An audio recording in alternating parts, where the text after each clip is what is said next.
자꾸 중국 경제가 어렵다고 얘기하는 거는 서방의 모략이다. 이제 이런 식으로 얘기를 많이 했다가 처음으로 중국 경제가 어렵다라는 걸 인정을 해요. 지도자 입에서 우리가 어렵다라고 얘기하는 건 굉장히 어려운 얘기죠. 중국 같은 데서는.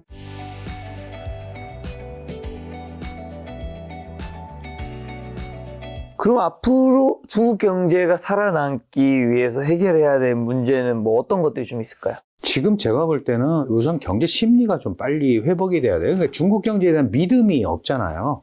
믿음이 없고 작년 상반기까지만 해도 중국 경제가 통제 범위 안에 있다. 자꾸 중국 경제가 어렵다고 얘기하는 거는 서방의 모략이다.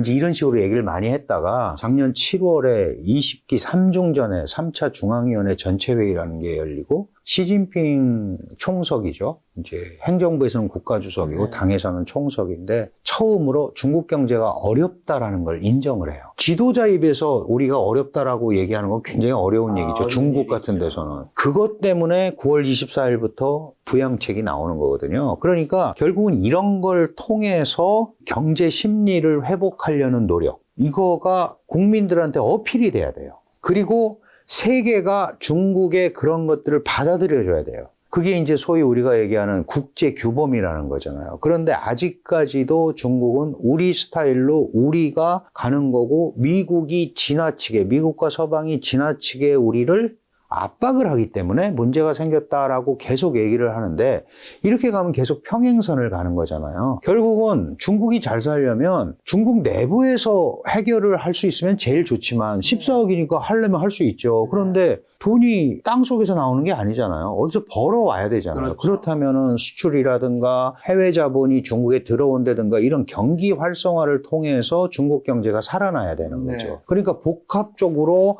국제사회와 호흡할 수 있는 분위기를 정부는 조성을 하고 말로만 많이 들어와라. 우리는 개혁과 개방을 확대 심화하고 절대 차별 대우 안 하겠다라고 말로만 할 일이 아니고 실질적으로 그런 것들을 하는 조치들을 해야 되는데 뭐 잘 아시다시피 반간첩법 이런 거 만들었잖아요. 언제든지 국가 안전과 이익을 위반하는 행위로 분류될 수 있는 외국인들이 그런 조항이 애매한 조항이 있단 말이에요. 국가 안전과 이익을 저해하는 행위 그게 뭐냐? 없어요. 그럼 판단은 누가 해요? 중국에서 한다는 거 아니에요? 그게 외국인 대상되는 거예요? 그러면 반간첩법이 외국인 대상이죠. 그럼 중국 내부인도 당연히 거기에 포함이 되고 외국인도 다 해줘.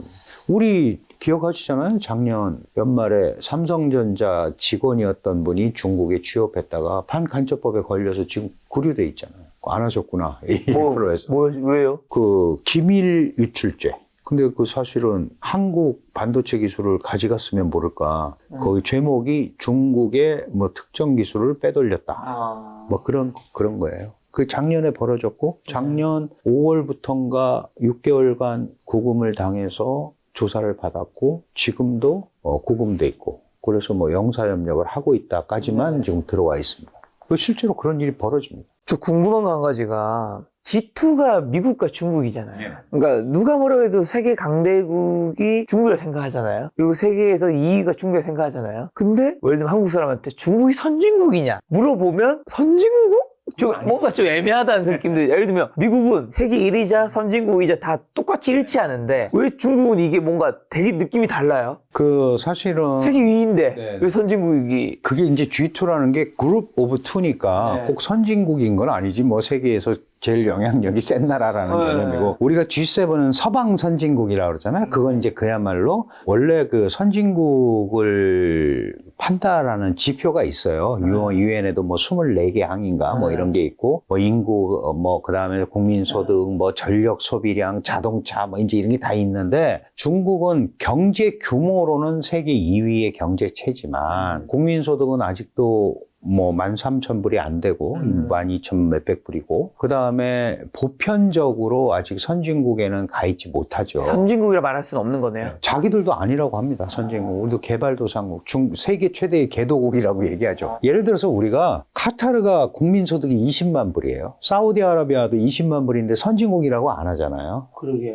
그건 이제 당연히 서방의 기준이 많이 들어가 있는데 이 정치가 민주적이냐, 대의 정치를 하냐, 뭐 이제 이런 것도 들어가 있어요. 그러니까 중국의 지금 가장 큰 아킬레스건은 뭐냐면 중국이 세계적 국가가 됐는데 그러니까. 그래서 큰 소리도 치고 그러는데 이런 게 보면 국민들이 잘 못 살아요. 그러니까. 이게 뭐야? 그러면 나라는 세졌는데 국민들이 잘못 살면 그게 강대국인가? 이제 이런 생각이 가잖아요.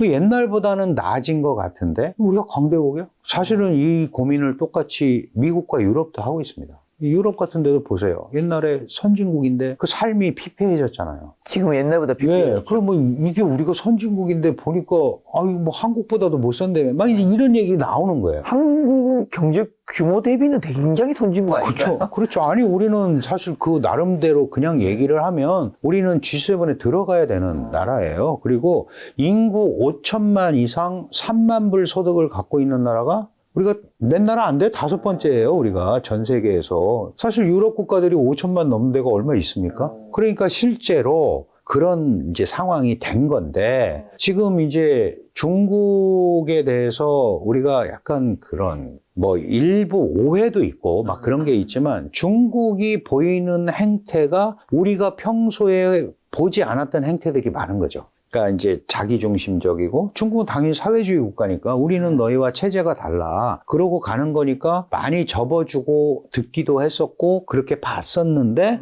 실제로 보면은 막 하는 것 같은 느낌이 드는 것도 많고 우리는 어쨌든 2차 대전 이후에 서구 교육을 굉장히 많이 흡수를 했잖아요. 그러니까 판단 기준이 아무래도 또 중국하고 다릅니다. 그게 뭐가 맞다 틀리다의 개념을 말씀드리는 게 아니고 그러니까 서로 다른 사회에서 이렇게 살아왔잖아요. 그러니까 그런 것들에 대해서 공감대가 중국과는 별로 없어요. 뭘 우리가 뭐 육아 문화로서 뭐 비슷한 게 많다고 그러는데 실제로 보면 별로 찾을 게 없는 거고 그 다음에 이제 우리를 자극하는 것들을 많이 했잖아요. 김치도 우리 자기네 거라고 그러고 뭐 한복도 자기네 거라고 그러고 자꾸 이런 그 조바심이 많았고 뭐 케이팝 이런 거 막 뭐 다 전 세계가 열광하고 사실 케이팝은 한국에도 안 좋아하는 사람들이 있어요. 그렇잖아요. 이게 저게 뭐야 노래를 저렇게 하는 게 다 좋아하는 건 아니잖아요. 그럼 그런 다양성과 문화는 다양성을 강조하는 건데 그런 것들을 문화 침략으로 자꾸 받아들이고 그러니까 문화에 대한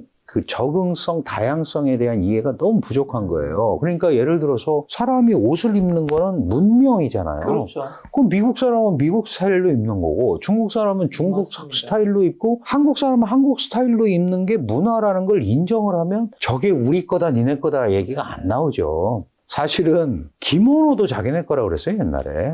일본도. 그거 뭐 다 비단으로 비슷하잖아요. 그 다음에 저 밑에 동남아시아 지역에 가면 그런 옷들 비슷한 거 많거든요. 베트남 아오자이 같은 것도 사실은 그거 다 원조는 자기네 거다 또 다 그런 거예요. 그러니까 세계의 중심 중국. 뭐 그런 것들이 너무 투영이 돼 있고 그게 21세기에 들어서도 자꾸 그렇게 비치니까 호감도가 자꾸 떨어지는 거예요. 말씀하신 케이팝. 중국 시장에서 케이팝 인기는 어떤가요, 요즘에? 아니 뭐 그 젊은이들한테는 되게 좋죠. 근데 지금 일단 공연을 우리가 사드 이후에 못 했잖아요. 못 하고 오픈도 잘 안 하고. 그런데 정말 아이러니하죠. 그런 못 하게 하는데 자기네끼리 랭킹을 만들어서 앱이 있잖아요. 그 플랫폼이 있습니다. 예를 들어가지고 우리는 수출한 적도 없는 우리 뭐 유명 드라마가 거기 올라가서 투표가 진행이 되고 평점이 진행이 되고 또 그걸 가지고 이게 소위 뭐 경제 행위도 하는 거예요. 예를 들어갖고 뭐 한 편 보는데 다운받는데 얼마. 근데 그건 불법 다운이잖아요. 그러면 사실은 그거 다 원래 안 되는 거거든요. 근데 그런 것들이 굉장히 이중적 행태로 볼 수밖에 없는 거죠. 그런 것들을 이런 공간에서 하게 하면서 남의 나라 문화를 그대로 갖다가 그냥 뭐라 그럴까요? 그 말 그대로 어떠한 대가도 치르지 않고 도용을 하고 훔쳐가는 거하고 똑같잖아요. 그런 부분부터 형평성이라든가 도덕성 이런 것들을 얘기를 해야 됩니다. 서로. 그러지 않으면 한국의 젊은이들이 그 요새 그렇잖아요. 중국 그럼 괜히 기분 나쁘다 이거야. 주는 거 없이 믿다 이거야. 이렇게 하면 안 되잖아요. 우리가 여러 가지로 그래도 한국은 중국에 대해서 매우 관대한 나라입니다. 왜냐하면 예전부터 뭐 조선시대 이후로 쭉 그 문화적 연계가 굉장히 많이 왔었고 영향도 많이 받았고 그렇죠. 그러니까 악감정을 갖고 있는 나라는 원래 아니었어요. 그런데 최근 들어서 이런 것들이 소위 불협화음을 일으키고 그리고 지금 SNS 시대에 젊은이들이 SNS를 능통하게 잘 다루지 않습니까? 이제 거기에 이런 것들이 전파가 되고, 이제 이러면서 중국에 대한 어떤 좋지 않은 감정들, 선호도가 아주 나빠지는, 비호감도가 높아지는 이런 것들이 지금 계속 가고 있는 거예요. 이거는 서로 인정을 하고 노력을 해서 깨려고 해야 되는데, 중국은 일관되게 뭐라고 그러냐 하면, 우리 전체 의견이 아니다. 일부 네티즌의 의견이다. 이러고 자꾸 넘어가려고 하거든요. 그런 자세를 버리고 서로 이제 문제가 있으면 문제가 있는 거를 서로 인정을 하고 풀어나가려는 노력을 양측이 해야 된다. 이런 생각을 합니다. 요즘 중국의 그럼 젊은 층들은 좀 한국에 어떤 것에 좀 관심을 갖나요? 중국이 한국을 좋아한다. 뭐 만약에 다 그런 건 아니지만 자신들이 곧 겪게 될 세상, 곧 겪게 될 지금 이제 그 기간이 줄었지만 우리가 이렇게 발전하면 한국과 같은 생활, 한국과 같은 문화 환경 이런 거에 대한 기대가 있는 거죠.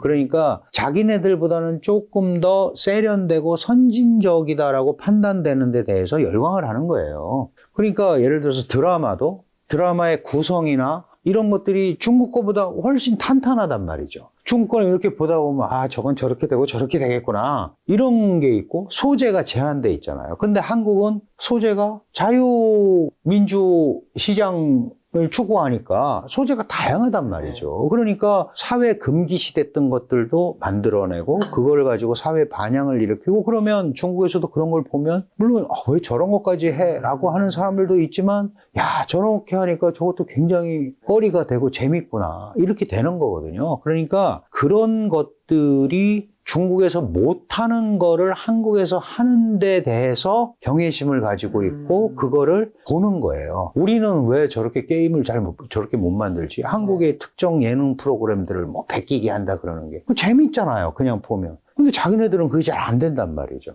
그러니까 그거를 하는 거예요. 우리도 뭐 옛날에 일본 걸 베꼈다 이런 얘기가 많았지만 베낀 데서 끝나면 안 되죠. 그렇죠. 창조를 한 거기 때문에 그게 살아남아 있는 거거든요. 그러니까 그런 한 발 앞서 나가는 격차 전략이 사실은 그런 예능계에서도 주요하고 있다. 이렇게 봐야 될 것 같습니다. 중국 무비자 정책에 한국이 최초로 포함되었는데 어떤 의도인 걸까요? 사실은 우리한테만 한 건 아니고요. 지금까지 원래 비자는 상호주의입니다. 그죠? 근데 중국 비자를 다른 나라들은 무비자로 잘 안 해주려고 하죠. 사람이 워낙 많이 오니까 문제가 생기니까 38개를 오픈을 했어요. 그래서 한국도 거기에 들어간 겁니다. 38개. 그런데 이제 바로 옆에 있는 나라고 원래 한국 할 때 또 일본은 안 했다가 일본은 또 나중에 해줬어요. 그러니까 가장 기본적인 거는 중국 경제가 너무 안 좋고 외국인들이 안 오고 내수 진작이 안 되니까 또 와달라는 거죠. 예, 무비자로서 시장을 오픈을 해서 사람들이 좀 많이 왔으면 좋겠다. 그리고 실제로 이제 그것 때문에 무비자로 가니까 아무래도 좀 번거로움이 덜어지잖아요. 그렇죠. 그러니까 이제 여행도 많이 가고. 근데 지금 보면은 생각한 것보다는 많이 가지 않는다. 물론 이제 또 계절적 요인도 있을 거예요. 근데 원래 뭐 100% 성장을 기대했는데 한 50% 성장에도 못 미치는 것 같다 그러는데 어쨌든 전체적으로 이런 무비자를 해서 자신들은 경제 활성화에 초점을 맞췄지만 한국한테 그런 걸 했다라는 거는 큰 틀에서는 우호 제스처죠. 그렇죠. 네, 우호적 제스처입니다. 작년 5월 26일 날이죠. 한일중 삼국 정상회담에 중국의 리창 총리가 왔고, 그러면서 이제 물꼬를 튼 거거든요, 사실은. 쭉, 그래서 이제 한중 관계도 잘 관리하겠다는 중국의 의지가 들어있는 거고, 거기에는 또 아시다시피 북한과 러시아가 또 가까워지니까, 또 레버리지를 가질 필요가 있죠. 그렇죠. 북한에 대한 메시지를 줄 필요도 있고 그래서 또 한중 관계를 조금 더 안정적으로 관리하겠다는 생각이 들어있는 겁니다. 그러니까 그걸 꼭 뭐 나쁜 관점이나 이렇게 볼 필요는 없고요.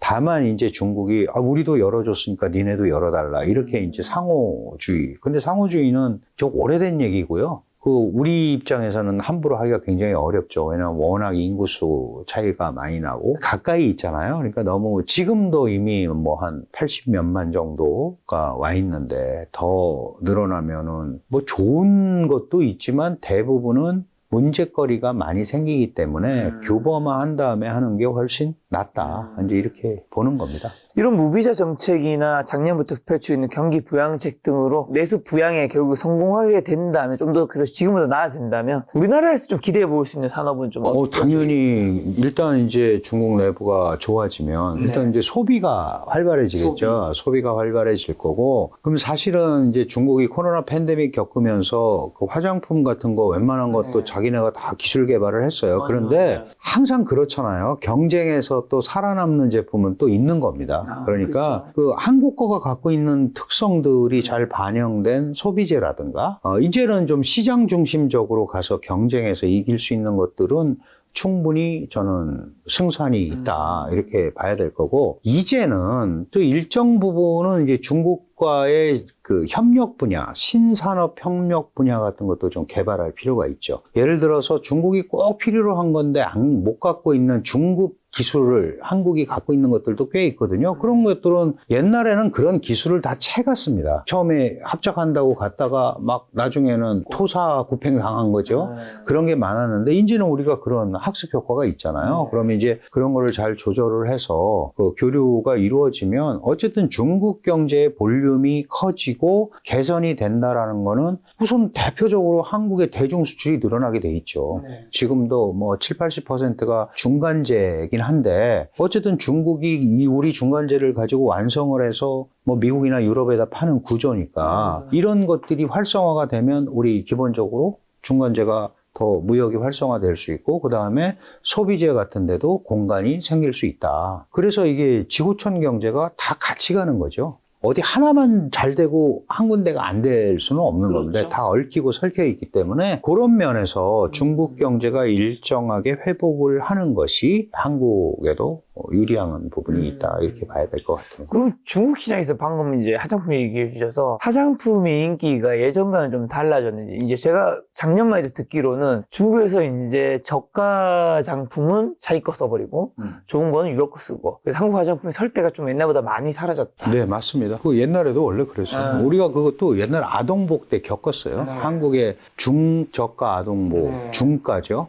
들어갔고, 그다음에 뭐 서방에 또 유럽의 유명한 비싼 아동복이 있잖아요. 그러니까 처음에는 한국 거가 어필하는 것 같았는데 중국의 기술력이 올라오니까 자기네들 제품을 쓰는 그런 현상이 생겼었고, 사실은 일본의 시시에이도가 똑같은 화장품 그걸 겪었습니다. 그래서 이 자생당 화장품은 당시에 중국 시장용을 브랜드 네임을 가지고 저가와 싸우려고 새로 낸 적도 있어요. 근데 이런 것들은 기술이 개발이 되게 돼 있잖아요. 그러면은 결국은 이제 한국 화장품이 지금 중간에 약간 중국 시장에서 제대로 기능을 못 했었으니까 이제 그런 현상들이 생겼잖아요. 근데 다시 열리면 저는 기회가 충분히 있다. 그럼 매니아들이 또 생기게 돼 있고, 돈이 조금 늘어나면 그러니까 소비가 조금 개선이 되면 이제 한국 거 저런 거 좋다던데 그럼 이제 쓰기도 하고, 왜냐하면 한국 화장품이 유럽 화장품과 경쟁해서 품질적으로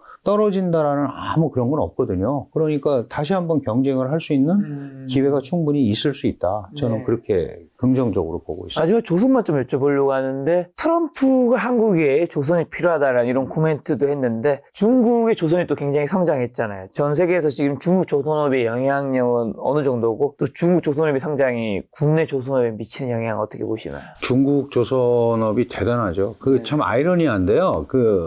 이 아시아, 한국, 중국, 일본이 전 세계 조선의 90%를 수주합니다. 맞습니다. 그 중에 중국이 한 55%, 그리고 이제 한국이 한 25%, 일본이 한 15% 정도 하는 거예요. 근데 지금 이제 미국의 조선업이 거의 붕괴가 됐고, 특히 군함이나 이런 수리, 유지, 보수 이게 잘 안 된다. 근데 그걸 또 뭐 중국한테 맡길 수 없으니까. MRO인데 중국한테 맡길 수 없잖아요. 그렇다면은 한국이 우수하고 가격 경쟁력도 있고 기술 수준이 높죠. 특히 특수 목적선 같은 거는 한국이 잘 만들어냅니다. 그러니까 한국하고 협력을 강화할 수밖에 없는 구조입니다. 그리고 우리 이제 특정 기업이 미국의 조선수도 인수를 했고, 지금은 무슨 이제 뭐 선박 건조 이런 얘기까지는 아직 없고, 지금 이제 수리까지만 나와 있지만, 트럼프 대통령이 세계 재해권이죠. 세계를 지배하려면 한 370척 정도 군함이 있어야 된다. 근데 지금 이게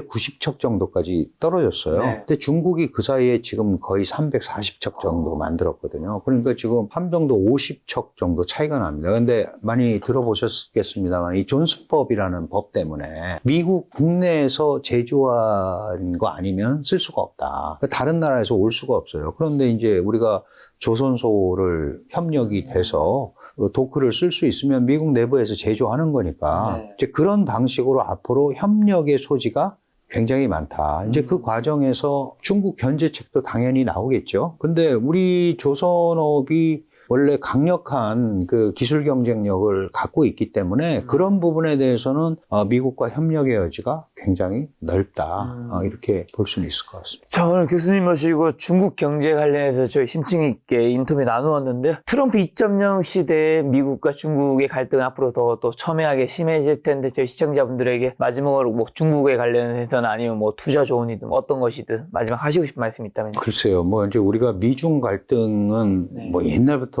있어 왔고 이제 더 격렬하게 될 텐데, 이제 트럼프에 대한 과도한 우리가 이제 그 불확실성에 대한 공포, 트럼프 포비아라고 하잖아요. 그런 걸 갖고 있는데, 사실 트럼프는 생각한 것보다 굉장히 주도 면밀하게 접근하는 것 같아요.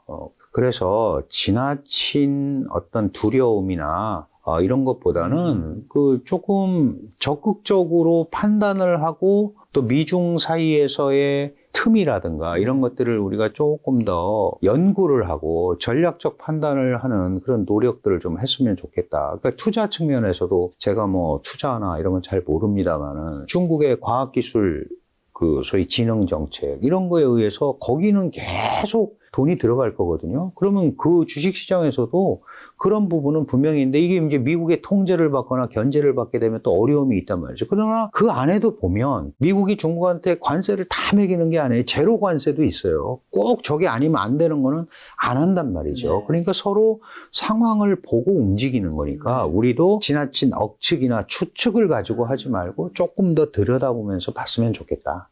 그런 생각을 합니다. 결국 그 상황이라는 게 실리를 말하는 거겠죠. 그렇죠. 각국의 이익이 된다면 언제든지 선택을 바꿀 수도 있는. 네, 다음번에 또 중국에 관해서 이슈가 생기면 교수님 모시고 좋은 이야기 한번 들어보도록 하겠습니다. 오늘 만난 교수님은 강준현 교수님이었습니다. 지금까지 여러분 소중한 시간 함께해 주셔서 정말 감사합니다. 오늘도 김 작가였습니다. 고생 많으셨습니다. 감사합니다.